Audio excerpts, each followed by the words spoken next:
नमस्कार विद्यार्थी मित्रांनो, आपण इयत्ता 11वीच्या संस्कृत आल्हाद या पाठ्यपुस्तकातील संस्कृतेन वृत्तविद्या या पाठाचा परिचय पाहत आहोत.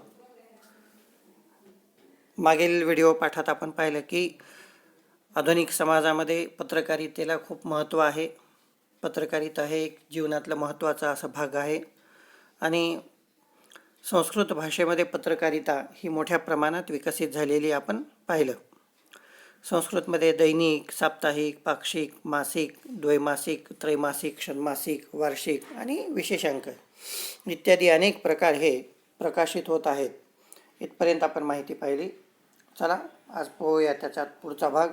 पुस्तकातला तुमच्या पान क्रमांक आहे 22. संस्कृतभाषायाः प्रसारः इत्यपि एतासां पत्रिकानाम् उद्दिष्टम्. इथून पाहायचं आहे आज आपल्याला, लक्षात घ्या. त्याच्या अगोदर काय पाहिलं होतं?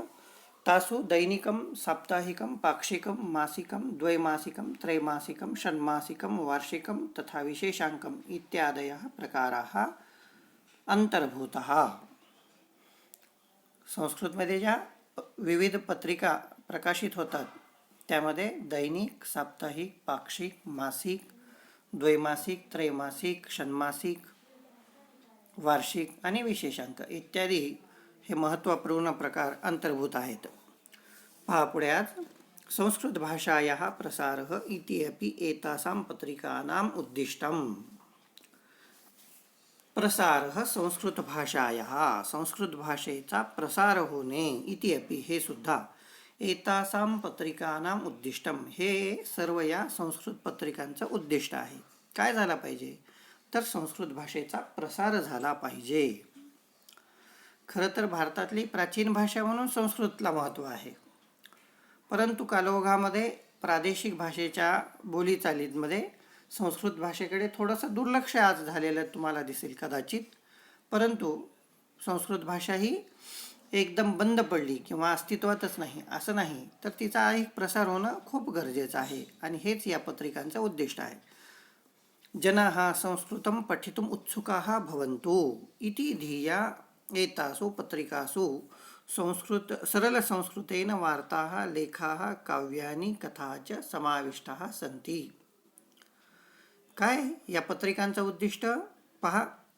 जनाः संस्कृतं पठितुम् उत्सुकाः भवन्तु इति.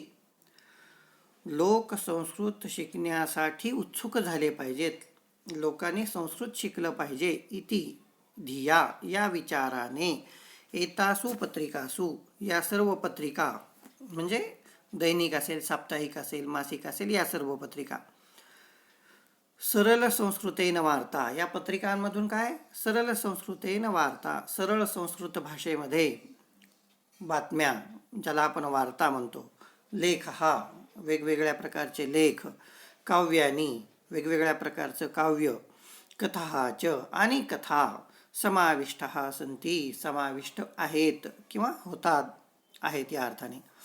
जनाः संस्कृतं पठितुम् उत्सुकाः भवन्तु इति धिया एतासु पत्रिकासु सरलसंस्कृतेन वार्ताः, लेखाः, काव्यानि, कथाः च समाविष्टाः सन्ति.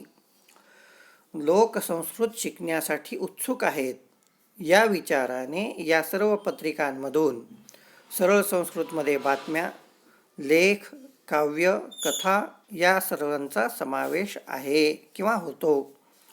चंदमामा इति मासिक पत्रिका ज्येष्ठानां बालकानां च चेतांसी आकर्षयन्ति स्म.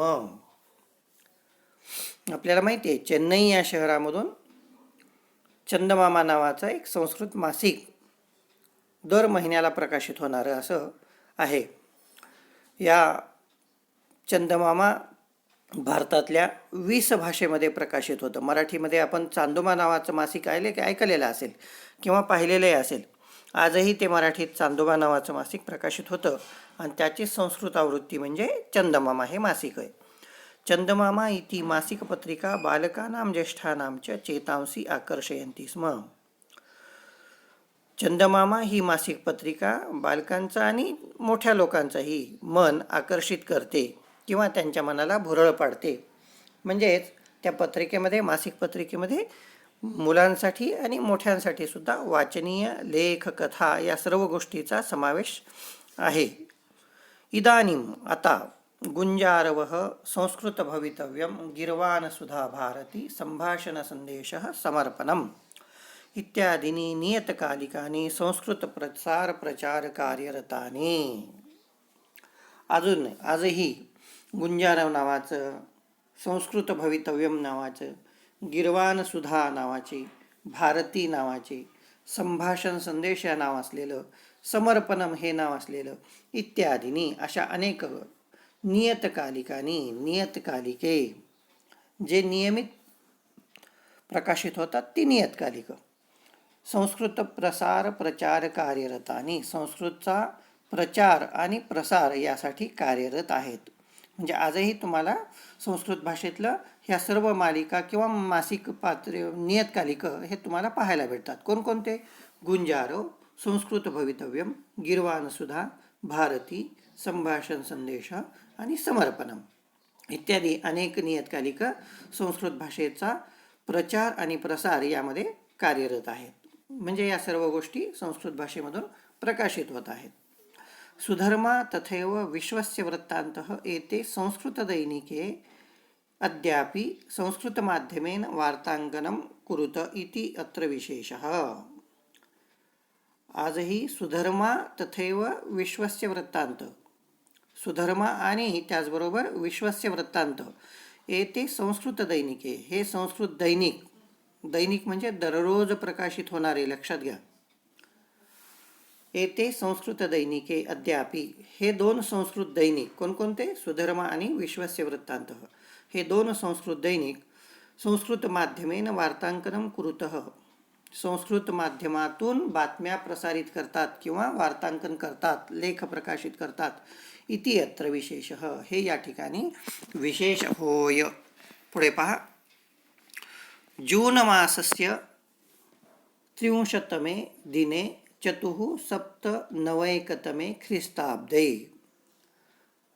जून मासस्य 30 दिने, जून महिन्याच्या 30 तारखेला, कोणत्या सालाच्या? पहा. 4791तमे, 4791 म्हणजे 1974, 30 जून 1974, तमे म्हणजे इसवी सनाच्या. अस्माकं केंद्रशासनेन, आपल्या केंद्र सरकारने, शासनाने, आकाशवाण्यां प्रातः 9 संस्कृत वार्तापत्रस्य प्रसारणम आरब्धम. बघा, आकाशवाणी हे एक माध्यम आहे. कशाचं? श्रव्य माध्यम म्हणतो त्याला आपण. तर त्या माध्यमात 30 जून 1974 रोजी केंद्र सरकारने सकाळी 9 वाजता संस्कृत बातमीपत्राचं प्रसारणाला सुरुवात केली. कधी? पहा. जून मासस्य 30तमे दिने 4791तमे ख्रिस्ताब्दे अस्माकं केंद्रशासनेन आकाशवाण्यां प्रातः 9 संस्कृत वार्तापत्रस्य प्रसारणम आरब्धम. 30 जून 1974 रोजी आपल्या केंद्र सरकारने आकाशवाणीवर सकाळी 9 वाजता संस्कृत वार्तापत्राचं किंवा संस्कृत बातम्या देण्याचं, प्रसारण करण्याचे कामाला सुरुवात केली. आरब्धम, प्रारंभ केला. संस्कृत पत्रकारिता क्षेत्रे एतत् महत्त्वपूर्णं पदमासीत. बघा, संस्कृत पत्रकारितेच्या क्षेत्रात हे फार मोठं पाऊल होतं. म्हणजे दूरदर्शनवर आजही आपल्याला अनेक कार्यक्रम संस्कृत भाषेतले पाहायला भेटतात, पण खऱ्या अर्थाने संस्कृतमध्ये बातम्या देण्याचं काम केंद्र सरकारने आकाशवाणीवरून कधी सुरू केलं? 30 जून 1974 रोजी सुरू केलं. संस्कृत पत्रकारिता क्षेत्रे एतद महत्त्वपूर्णं पदमासीत. संस्कृत पत्रकारितेच्या क्षेत्रामध्ये फार मोठं पाऊल होतं.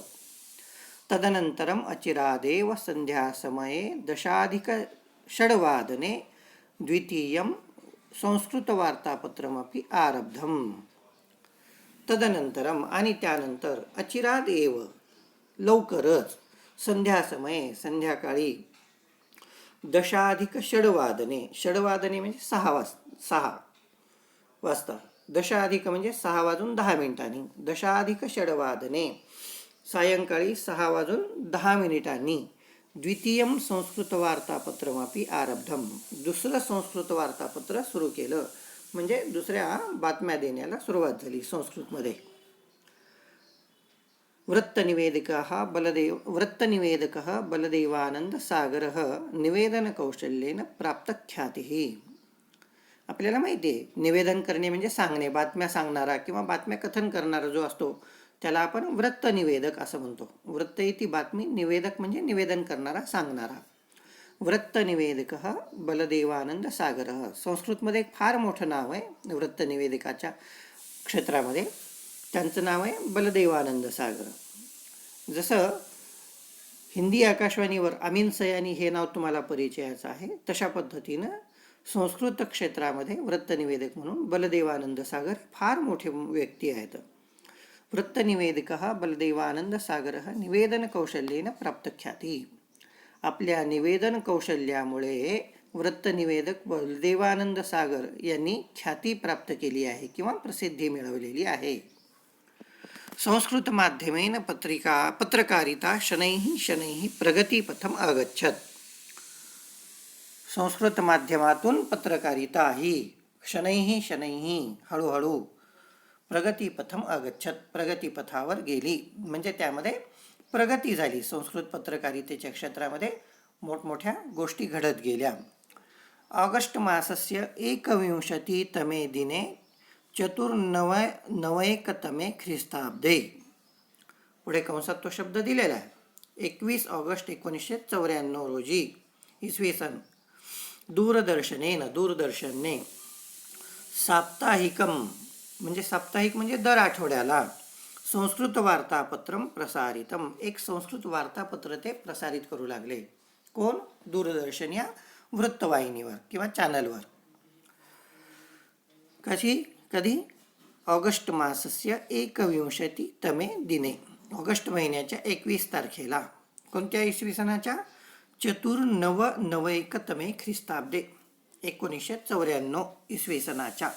म्हणजेच 21 ऑगस्ट 1994 रोजी दूरदर्शनवरून साप्ताहिक संस्कृत वार्तापत्राला सुरुवात झाली.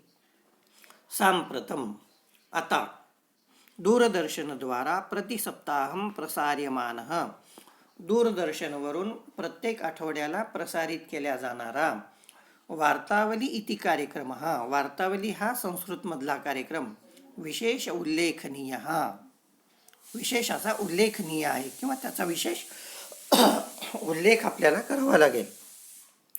तस्य आशयवैविध्यं रोचकं प्रस्तुतीकरणं च प्रेक्षकान् रंजयतः. त्यातलं आशयवैविध्य म्हणजे संस्कृत भाषेतल्या इतर अनेक मनोरंजक गोष्टी सहित जे प्रसारित होणारे कार्यक्रम ते. तस्य आशयवैविध्य रोचकम, त्याचा आशयवैविध्य हा अतिशय रोचक म्हणजे रुचकर असा. प्रस्तुतीकरणम आणि सादरीकरण, मांडणी. प्रेक्षकान् रंजयतः, प्रेक्षकांना आकर्षित करते. म्हणजे संस्कृत वार्तावली हा कार्यक्रम दूरदर्शनवर तुम्हाला दर रविवारी पाहायला भेटतो. अर्ध्या तासाचा हा कार्यक्रम असतो, DD नॅशनलवर लागणारा. एवं अशा प्रकारे संस्कृत माध्यमातून पत्रकारितायाः मार्गक्रमणं लक्षणीयं. संस्कृत पत्रकारितेचा मार्गक्रमण हा लक्षणीय असा आहे. म्हणजे थोडक्यात काय तर संस्कृत भाषेला सुद्धा पुन्हा चांगले दिवस प्राप्त झालेले आपल्याला आज पाहायला भेटत आहेत. बघा, 30 जून 1974 रोजी केंद्र सरकारने आकाशवाणीवरून संस्कृतमध्ये बातम्या प्रसारणाला सुरुवात केली. त्याच्यानंतर लगेचच संस्कृत वार्तापत्राला प्रारंभ झाला. त्यानंतर 21 ऑगस्ट 1994 रोजी संस्कृत वार्तापत्र दूरदर्शनवर प्रकाशित झालं. त्याच्यानंतर दूरदर्शनवरच दर आठवड्याला वार्तावली नावाचा हा कार्यक्रमसुद्धा एक छान असा संस्कृतचा प्रसारित होऊ लागला. अशा पद्धतीनं एवं संस्कृत माध्यमेन पत्रकारितायाः मार्गक्रमणं लक्षणीयं. अशा प्रकारे संस्कृत माध्यमातून पत्रकारितेचा मार्गक्रमण हा अतिशय लक्षणीय उल्लेखनीय असा आहे. संस्कृत भाषा न केवलं पुराणकथाविषये सीमिता अपितु, संस्कृत भाषा ही केवळ पुराणकथेपुरतीच मर्यादित नाही, तर आधुनिक काले अपि प्रचलितः सर्वे विषयाः. आधुनिक काळात देखील चालू असलेल्या सर्व विषयांना संस्कृत भाषया वर्णयितुं शक्यः. संस्कृत भाषेतून वर्णन करणे, मांडणे, सांगणे ह्या गोष्टी शक्य आहेत. आपल्याला काय संस्कृत भाषा म्हणजे केवळ रामायण, महाभारत किंवा वेद, पुराण एवढंच साहित्य आपल्याला पाहायला भेटत नाही, तर आधुनिक संस्कृत साहित्यसुद्धा हे खूप मोठ्या प्रमाणावर प्रकाशित झालेलं आहे. अनेक उल्लेख त्याचे तुम्हाला येतील. पुढच्या वर्षीच्या पाठामध्ये सुद्धा तुम्हाला हनुमंत प्लुती नावाचा जो पाठ आहे तो सुद्धा या सर्व गोष्टीचं महत्त्व कथन करणारा असा लक्षात येईल तुमच्या. आणि आजही वेगवेगळ्या प्रकारची पाकविधानं वगैरे ह्या सगळ्या गोष्टी तुम्हाला याच्यातून सुद्धा आपल्याला पाहायला भेटतात.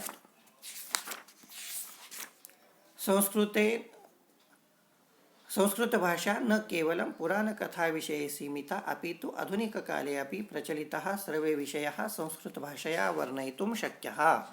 संस्कृत भाषा ही केवळ पुराणकथापुरतीच सीमित नसून आधुनिक काळात देखील प्रचलित असलेले, चालू असलेले सगळे विषय हे संस्कृत भाषेमध्ये वर्णन करणे शक्य आहे, बोलणे शक्य आहे. अतः म्हणून नैके जनाः संस्कृतपत्रकारितया संस्कृतं प्रति आकृष्टाः.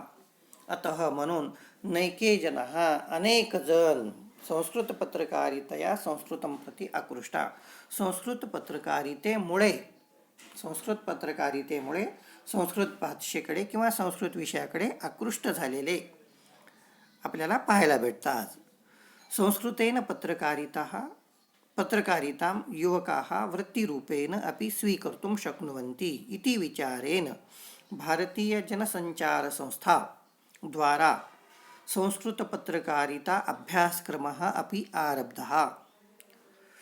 संस्कृतेन पत्रकारितां, संस्कृत भाषेमधून पत्रकारिता ही युवकाः वृत्तिरूपेण, युवकांनी व्यवसाय रूपाने, नोकरीच्यासाठी म्हणून, अर्थार्जनासाठी म्हणून अपि सुद्धा स्वीकर्तुं शक्नुवन्ति, स्वीकार करू शकतात, इति विचारेन, या विचाराने भारतीय जनसंचार संस्था, ज्याला आपण IIMC अशा अर्थाने संबोधतो, भारतीय जनसंचार संस्थेद्वारा संस्कृत पत्रकारिता अभ्यासक्रमः अपि आरब्धः. संस्कृत पत्रकारितेचा अभ्यासक्रमसुद्धा सुरुवात केलेला आहे. म्हणजेच भारतीय जनसंचार संस्थेने आज युवकांना संस्कृतमध्ये करिअर करण्याच्या दृष्टीने म्हणून संस्कृत पत्रकारितेविषयीचे अभ्यासक्रमाला देखील प्रारंभ केला आहे. हे फार मोठी आपल्या संस्कृत भाषेसाठी आज उपलब्धी आपल्याला अशी म्हणता येईल.